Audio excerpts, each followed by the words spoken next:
ఇక మట్టి తవ్వకాలకు అనుమతులు ఉండవు, మట్టిని తరలిస్తున్న వాహనాలకు అనుమతులు ఉండవు. కానీ విలువైన సహజ సంపదను చాలా దర్జాగా రాష్ట్రాన్ని దాటించేస్తోంది ఆ మట్టి మాఫియా.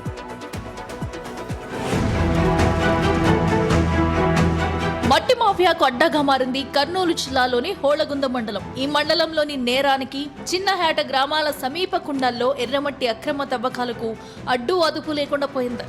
రాత్రి పగలు తేడా లేకుండా రోజు 10 టిప్పర్లు, 4 జేసీబీలతో 100 టన్నుల ఎర్రమట్టి విండ్ టర్బైన్ కంపెనీలకు తరలిపోతుంది.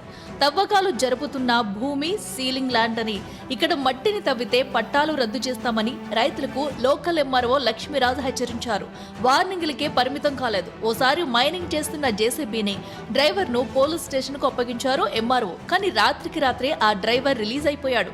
అంటే ఈ మాఫియా వెనుక బడాబాబులు ఉన్నారని క్లియర్ గా తెలుస్తుంది. ప్రొక్లైనర్ కూడా తీసుకుపోయి వాళ్ళ డ్రైవర్ని తీసుకుపోయి పోలీస్ స్టేషన్ లో ఒక రోజు రాత్రి అంతా కూర్చోబెట్టడం జరిగింది చేయకూడదన్న ఉద్దేశంతో. ఒక 4 రోజుల పాటు వాళ్ళు స్టాప్ చేసినారు దాన్ని. తర్వాత మళ్ళీ వాళ్ళు తవ్వడం మొదలుపెట్టినారు. దాన్ని తవ్వడం మొదలుపెట్టి ఎందుకు మళ్ళీ మేము స్టార్ట్ చేసినారంటే మేము పర్మిషన్ కోసం ఇచ్చాము మ్యాన్యుఫ్యాక్చరింగ్ డిపార్ట్మెంట్కి, పర్మిషన్ వస్తుంది, అందరూ డెవలప్మెంట్ ఆగకూడదని చెప్పి మాకు పైన ఉత్తర్వులు ఉన్నాయి అనే ఉద్దేశంతో మాకు చెప్పడం జరిగింది. మైనింగ్ కి మాత్రమే కాదు, మట్టిని తరలిస్తున్న వాహనాలకు కూడా లైసెన్సులు లేవు. ఎలాంటి అనుమతులు లేకుండానే మట్టి టిప్పర్లు కర్ణాటక వెళుతున్నా కనీసం క్వశ్చన్ చేసేవాళ్లు కూడా లేరు. ఏపీ నిబంధనలకు అనుగుణంగా ట్యాక్సులు చెల్లించకుండా రోడ్డుపై హెవీ లోడ్ టిప్పర్లు తిరుగుతున్నాయి.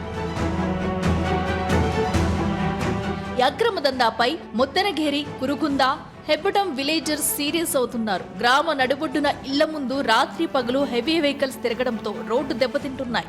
రీసెంట్ గా 11 కోట్ల రూపాయలతో వేసిన రోడ్డు కూడా పూర్తిగా దెబ్బతిన్నదని ఆ గ్రామస్తులు ఆవేదన వ్యక్తం చేస్తున్నారు.